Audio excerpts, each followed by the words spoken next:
Conçue dans l'euphorie de la libération, sa petite frimousse est apparue pour la première fois du côté de Visé en 1946 et il n'a jamais perdu son âme d'enfant. C'est à Cherat qu'il s'enracine au sein d'une famille qui lui fait découvrir et aimer la colombophilie et le dessin. Le petit assistant de Peyo et de ses Schtroumpfs va vite devenir un des grands noms de la bande dessinée.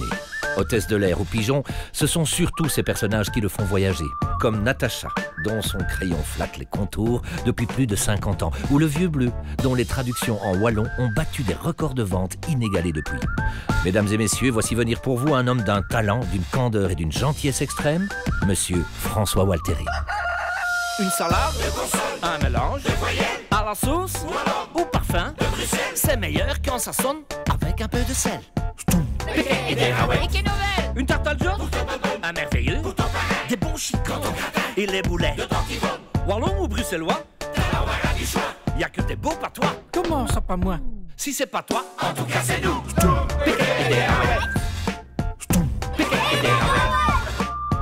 Je n'ai rien compris du tout. Et là, Salut. et quelle nouvelle? Eh ben ça va. Ouais, Et bonjour, monsieur François Walteri. oui, c'est mis. Eh ben, je suis très honoré de vous recevoir ici dans Stumpeke et Derwit. Ben, mais tu es bien content de Charles. Alors, et justement, à propos, on est où ici? On a un Cherat-Hauteur ici, parce qu'il y a Cherat-Bas et Cherat-Hauteur. Et c'est-à-dire qu'ici, c'était beaucoup plus, disons, fermier, paysan, dans le bon sens du mot.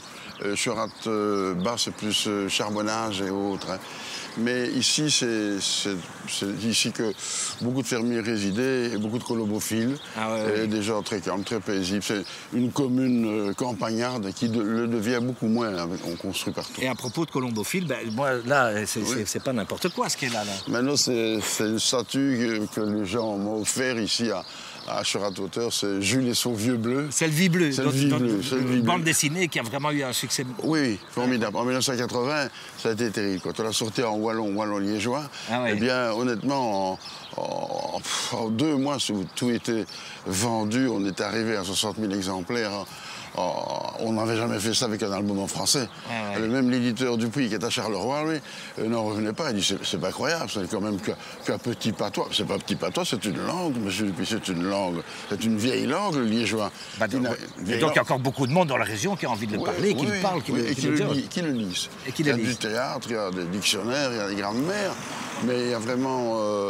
c'est une vieille langue, en fait, on peut dire qu'il n'a pas réussi. C'est comme le latin. Quoi. Si la cour de France avait parlé wallon, liégeois, j'y personne au chauvin, la cour de France avait parlé wallon, eh bien, on parlerait peut-être tous wallon et parle français. Le wallon liégeois, quand j'ai un interlocuteur, par exemple, il me parle wallon, comme Pierre Tenis, par exemple, eh bien, ça, on peut parler wallon très facilement parce que on n'ose plus français, on tuse wallon. Ah ouais, c'est ça. Tuser, c'est penser, hein, et on a des manières de parler. Cette tour du pays ouvert. Oui, l'inspecteur pour Algozi, cette chale. On va t'aura pisser de le poussière, il n'a plus rêvé. On va t'en pisser de la poussière, il n'y a plus rien dans le verre. Alors, ouais, voilà. C'est une manière imagée de parler. Toi, je crois que tu m'as apporté quelque chose aussi. Oui. Allez, tu viens me montrer ça? Allez, on y va. On y va. Ah ouais. Je vais m'asseoir ici. C'est là-dedans. Hein. Je suppose bien, je l'espère. Attention, parce qu'à gauche, c'est toujours difficile à ouvrir. Eh ben voilà.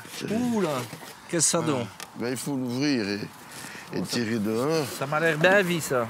Oui, c'est vieux. Ah, des quoi, de 14, c'est les masques... 1939. Ah, 39. Oui, voilà, c'est de circonstances. Ah oui, c'est de circonstances. Maintenant, à mon avis, on ne s'en est jamais servi. Oui, c'est ça. On ne s'en est jamais servi parce que ça n'a jamais été attaché. On les a donnés à mon père quand il était à l'armée en 39. Et ce truc me poursuit depuis que je suis tout petit.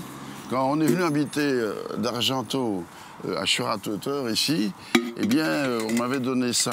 J'avais 4 ans, 5 ans. On m'avait donné ça et je le portais tout gamin. J'étais fier de porter quelque chose. Ah ben, ça tombe bien de parler de gamin parce qu'en fait, justement, je sais que tu apprécies bien cette séquence, mais chaque fois dans l'émission, on apprend effectivement on donne un petit cours de wallon ou de bruxellois. Oui. Voilà. Et donc on va dans les écoles et on les met au défi de trouver le mot. Je l'ai déjà vu. On va s'en une sacouée. Ah ouais. Allez. 5e duo, première. Ah, ça mord pas.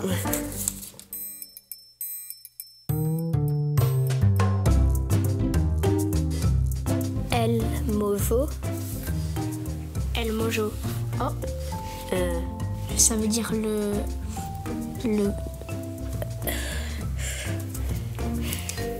Ah, c'est bizarre parce que mon chien s'appelle Mojo. T'as une idée? Non. Je sais pas. La maison. La mouche? La maison. La maison. Je sais pas, j'ai dit un mot. Mon chien s'appelle Maison.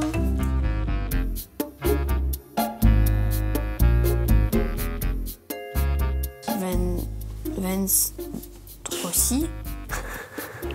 Vance Dorossi. Dorossi. Il est là. Viens ici. Viens ici.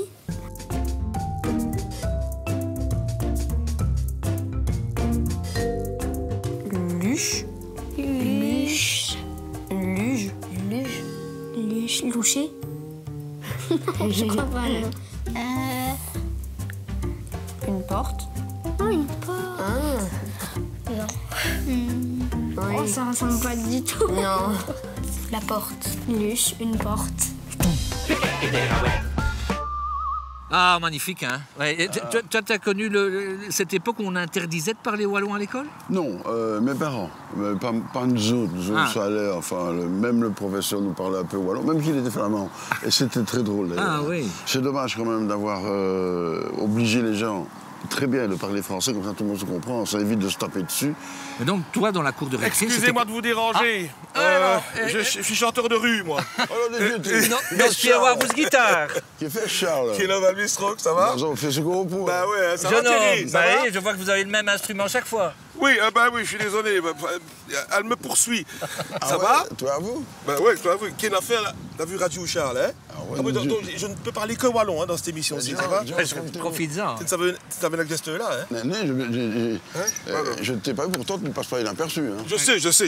Ne nous amène pas la pluie cette fois-ci, on est tellement contents. J'ai l'habitude de faire une petite pastiche pour chaque invité. Mais alors, il y en a des ceuses que je connais mieux que d'autres, tu vois? Oui, par exemple. Dont tu fais partie, évidemment. Depuis combien d'années? Faut que tu saches, Thierry, que François et moi, on se connaît depuis... il a connu même mes parents qui faisaient du théâtre, etc. Mon frère, il y a 35-40 ans d'ici, voilà. Non, qui José Wallon, déjà. Ouais, hein, alors, j'inscris... N'a une pasquille, mais j'inscris au petit bouquet, une chanson, ouais. Sur un air très connu. Alors, j'avais le choix. J'ai choisi pour toi... Valeureux Liégeois, qui est devenu Valeureux François, évidemment. Valeureux Liégeois. Oui, mais Valeureux François. Et je l'ai écrit en wallon. Et je vais le faire sur un air de musique que toi tu adores, sur un air de blues.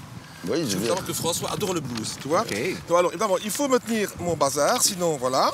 On va te tenir ton bazar. Oui, regarde, voilà, que je puisse bien lire. Hein. Peut-être qu'il faut une équipe B, hein, parce qu'il y a beaucoup de vin. Oui, ça, on sera... Très bien. Très bien. Valeureux François, fidèle cheur à toi, ton crayon c'est ta gloire. Tu t'es destiné à tout dessiner, ta blonde t'a couvert de gloire. En wallon, vos châles tchotché à vous bécam, qui va s'arrêter, beuron vers chez Bram. Il a tout le monde qui l'y paye en verre.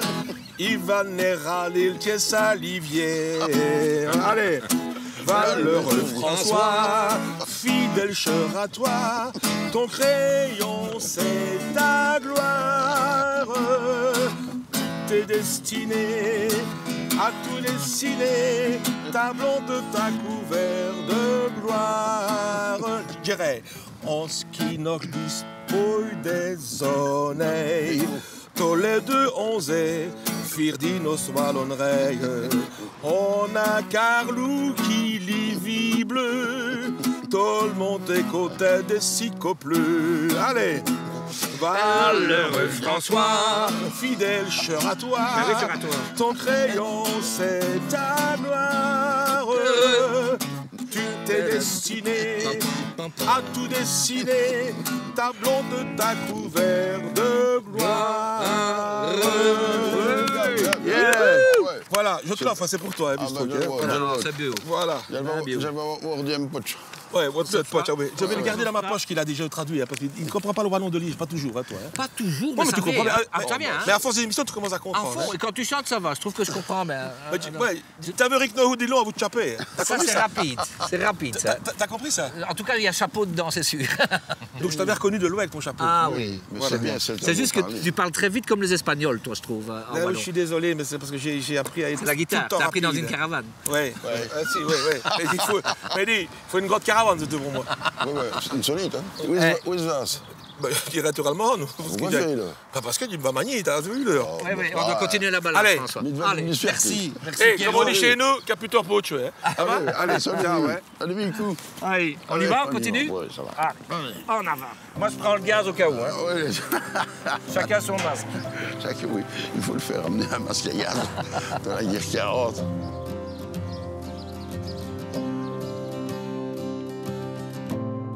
Bon, alors, François, on est où ici? C'est une histoire de famille, je pense, non? On est chez moi, dans le jardin, à côté de ma maison, ma nouvelle maison, parce que j'ai toujours habité la maison ici à côté, chez ma maman et chez mon père, bien sûr. Allez, moi je trouve que tu as fait un travail extraordinaire. Donc moi je t'offre ceci. Tu peux, si tu peux bien voir, c'est pas si lourd que ça. C'est un beau symbole de Elfondrovie. Il Faudrovie, el carton. Voilà. Oh ben. Ah voilà. Et qu'est-ce que c'est donc? Oui, c'est un piqué des raouettes pour leur beurrer une tasse de café au matin, Charles. Hein.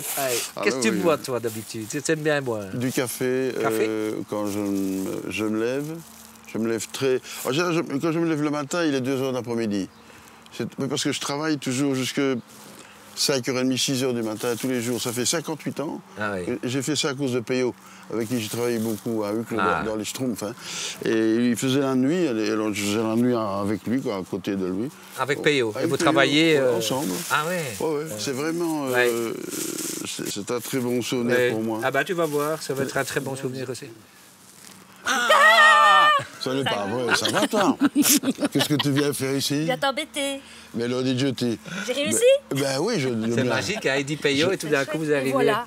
Je ne m'y attendais pas. Mais quelle route pour venir? Oui. Je vais mettre là. Oui. Dès Véro, tu t'y es retrouvé? Tu es déjà venu ici à Chorat, toi? Je suis venue, oh oui, un minimum 55 ans? Non, un peu moins que ça, une grosse trentaine d'années. Oui. Bon, ça paraît clair pour vous, mais donc, qui est cette charmante personne? Mais c'est Véronique Culifort, non? Si. Oui, alors, je l'ai connue quand elle avait 4 ans. Elle m'a dit « Bonjour, monsieur, je vais aller au jardin d'enfants. » Mais je me souviens très bien qu'elle venait m'ennuyer au studio. Véronique était à côté de moi aussi. Tu fais des schtroumpfs comme papa? Je dis oui, mais c'est lui qui les a inventés, hein, Véronique. Il faut. Hein. Ah, il les fait mieux que toi. Je sais qu'il les fait mieux que moi. Va dormir. Allez, dépêche-toi. Il est 9h. Les parents vont rentrer. Bon, mais alors, Véronique a sûrement plein de bons souvenirs avec ce jeune homme ici. Est-ce qu'il n'y a pas une petite anecdote croustillante à partager? Quelque chose qui pourrait le mettre très mal à l'aise, par exemple. Mais il faut savoir que François, non seulement travaillait pour mon père, mais quand mes parents sortaient, il nous gardait. Donc c'était aussi notre nounou à mon frère et à moi. Et François était dans le canapé, dans le divan, chez nous. Et mon frère et moi, on avait décidé de lui faire la blague suivante. Il prenait un couteau de cuisine, mon frère, il me courait derrière en criant « Je vais te tuer, je vais te tuer !» Et on passait devant François. Mais lui, mort de panique, il pensait que c'était pour du vrai. Donc il était mais mal à l'aise, il essayait de nous séparer et tout. Et mon frère me courait derrière avec son couteau de cuisine. C'était rien que pour l'embêter. On lui a fait plein d'horreurs comme ça, de blagues dans le style. Mais nous, ça nous amusait beaucoup. Vous étiez une source d'inspiration pour ce dessinateur, peut-être? Ah ben, tout à fait. Après, il a employé des couteaux aussi dans ses histoires. Hein. Oui.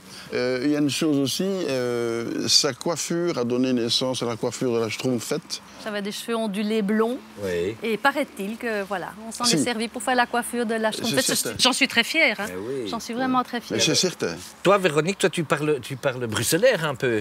Je suis Oui, vaguement, quelques mots. Alors, allons-y. Quelques mots, allez. Allons-y. Zeg, hein?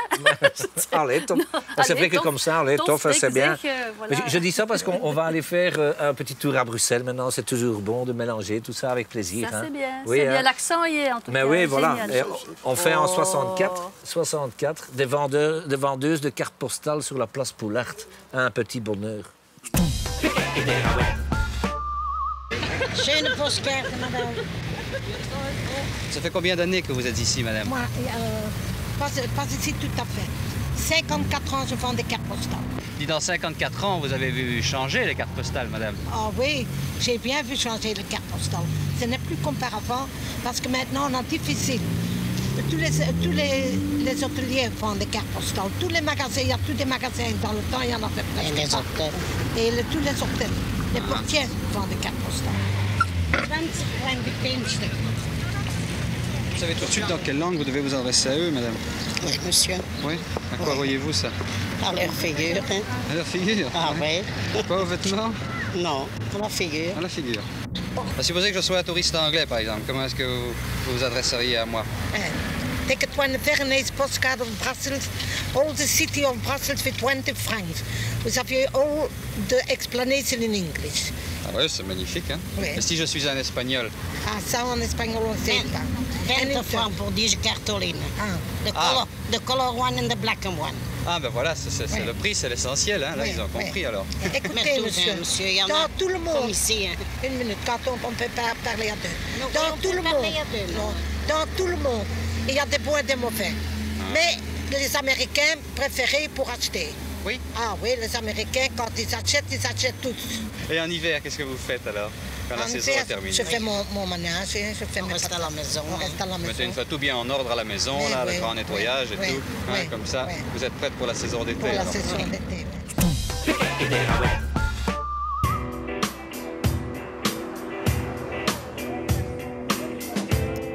C'est Charles. Ah, François. Et Charles, c'est une institution, je vois ici. Bah, c'est quand les amis dessinateurs viennent ici, il est sur une petite trace. C'est indispensable, sinon ils n'ont pas à boire.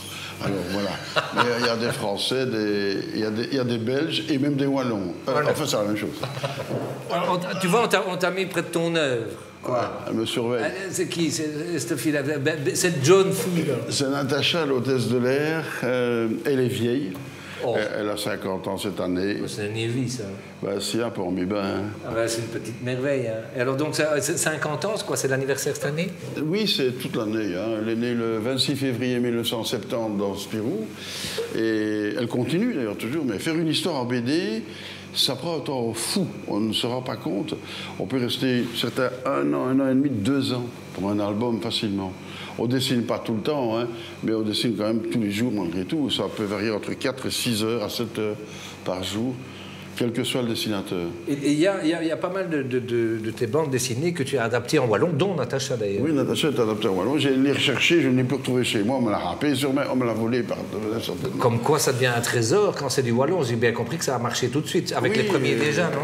Ben, le vieux bleu ici. Le vie bleu, oui. Livy bleu, hein, qui est le nom du pigeon en fait. Hein. Ah. Eh bien, lui, c'est le premier album que Dupuis a fait en 1980. Ils en avaient fait 2000. Ça a été vendu la première semaine d'un coup, mais on n'a même pas pu faire la présentation, il n'y en avait plus. Alors il en a retiré 1000, et puis c'était une catastrophe, il a dû retirer 5000. Et on était en juin, et arrivé à la fin de l'année, on était à 21-22 000 albums. Wow. En wallon, en wallon liégeois. On a retrouvé d'ailleurs, effectivement, j'étais à la rencontre de... Moi, j'y connais rien en colombophilie, mais donc j'ai rencontré quelqu'un plutôt de la région de Perouet, André Cherpion, c'est son hobby, il est pensionné, il fait ça, mais enfin, quand même, depuis l'enfance, ça l'a touché dans sa famille, c'est lui qui perpétue la tradition, donc c'est l'occasion d'aller faire un petit tour à Perouet.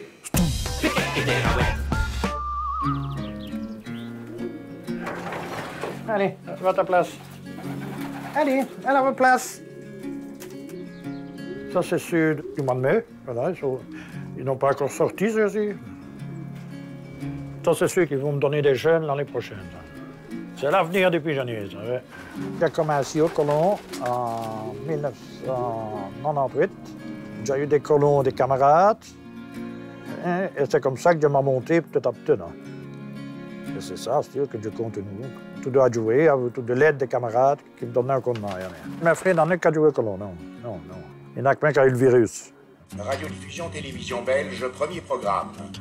Service de renseignement colombophile organisé sous les auspices de la Fédération colombophile belge. Soigny 7h14, couvert à nuageux, assez bonne visibilité sud-ouest. Mon grand-père jouait déjà des pigeons.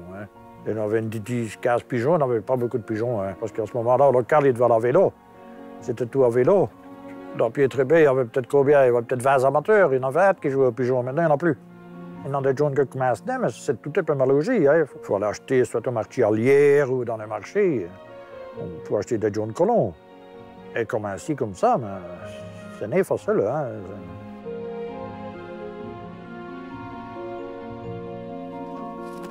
Ça, c'est les jeunes qui sont nés au mois de janvier et au mois de mars. Donc, à nos 3 mois, on va les lâcher. À 2 km, 3 km, 4 km, on les apprend à revenir ici.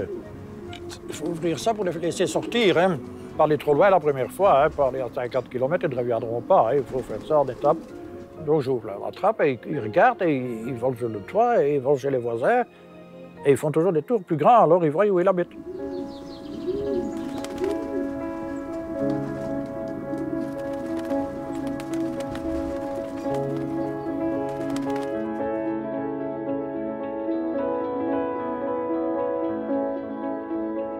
Quand ils ont plus, je vais dire, 2-3 ans, alors là, on peut les lâcher. Ils reviendront toujours, ça, il n'y a pas de problème. C'est une bête tellement intelligente qu'il revient de 4 coins cardinaux de la Belgique, il revient. Les pigeons iront un peu partout, jusqu'à Saint-Sébastien et Marseille, d'où ils regagneront leur colombier. Chaque colon a une bague électronique qui passe dans une machine, dans un appareil, et quand ils retournent, ils passent là sur le planche et ils sont enregistrés dans un appareil électronique. On a l'heure exacte de constatation. Et il y a des pigeons qui n'aiment que la vitesse, il y a des pigeons qui jouent à demi-fond, il y a des pigeons qui vont loin. Les pigeons de grand fond, on dit celui qui va à Barcelone. Ici, Barcelone, c'est 1050 km. Donc, il doit voler presque 2 jours pour revenir. Moi, le plus loin que je vais, c'est 500, 600 km.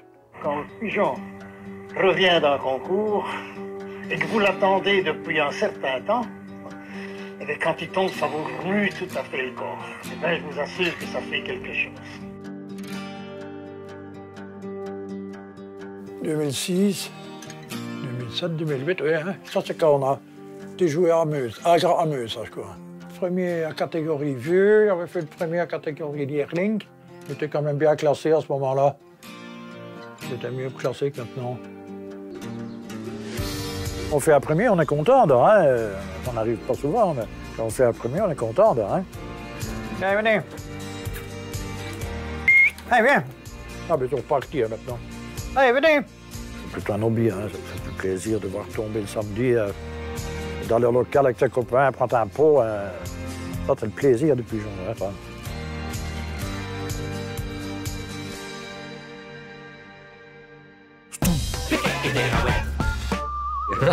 Ben moi, je n'y connaissais rien de rien. Alors, est-ce que toi, tu as des anecdotes d'un moment extraordinaire, d'un champion ou d'un concours qui avait été gagné, auquel tu as vécu le retour du pigeon? Oui, j'ai vécu des retours de pigeons qui ont été blessés, par exemple, et qui sont revenus une semaine après. Et mon père, selon la blessure, les recousait. Ils ne dormaient pas. Ils étaient déchirés ici. À cause d'une simple chose, c'était une déchirure... Et quoi, c'est un carnaval? Excusez de vous interrompre, je repars. François. C'est le meilleur. C'est comme quoi on est dans le lieu, évidemment, on peut se dire que n'importe quel responsable de BD peut venir ici en passant prendre son verre. Je ne m'y attendais pas, Pierre. Pierre, tu viens de temps en temps prendre ton verre ici aussi, ok? Je suis déjà venu une fois, oui, chez lui aussi. Mais le café est mythique, ça je le connais plus que bien. Tout le monde sait. Tout le monde sait que c'est ici qu'on trouve François, c'est son bureau. Bon, alors les amis, vous, c'est une longue histoire. Oui. Lui, il a commencé très jeune. Il l'a raconté sûrement. Moi, quelque part aussi, dans un certain sens, j'avais quoi 12 ans, 15 ans, je ne sais plus, quand j'ai gagné le concours de dessin du journal Le Soir. C'est un concours assez prestigieux quand même, national et tout. J'avais fait une petite BD, une planche sur les vacances, je me souviens toujours et tout. Je gagne le concours. Mais ma mère, comme toutes les mamans, hein, pareil, hein, la scène avait été pareil, hein, elle me dit, attends, il ne suffit pas d'avoir gagné, il faut que tu ailles voir le jury pour dire pourquoi ils t'ont gagné et qu'ils critiquent ton truc. Je ne sais plus où ça se tenait, j'y vais, un petit garçon bien sage, et je ne sais pas quels étaient les autres dessinateurs. Pour peu, j'ai raté les plus grands qui m'auraient intimidé, et je vois un dans le coin qui va dire le plus jeune, c'est Steli. Hein, bon. Voilà. Et alors, pour la petite histoire, il regarde ma planche et tout, il dit, bah, parce que c'était très drôle, c'est très bien, c'est bien scénarisé, c'est bien, des bonnes caricatures, c'est bien fait. Attention, je peux raconter ça, hein, attention au lettrage. Ce n'est pas bien écrit comme c'est écrit dans les bulles. C'est un peu difficile à lire, il faut soigner ça sur une belle ligne et tout. Je dis, oui, monsieur, très bien. Et tout. Bon. Il se passe 10 ans. Une dizaine d'années, peut-être. Ouais, une dizaine d'années. Ouais. Et je me retrouve travaillant à la ville de Liège pour un échevin de l'urbanisme qui connaît bien Sherat, Raymond Jans. Et je dessinais, et Raymond Jans dit, il faut absolument qu'on aille montrer ce que tu fais à Walteri. Je dis, attends, je croyais pas encore faire ce métier, hein, vraiment.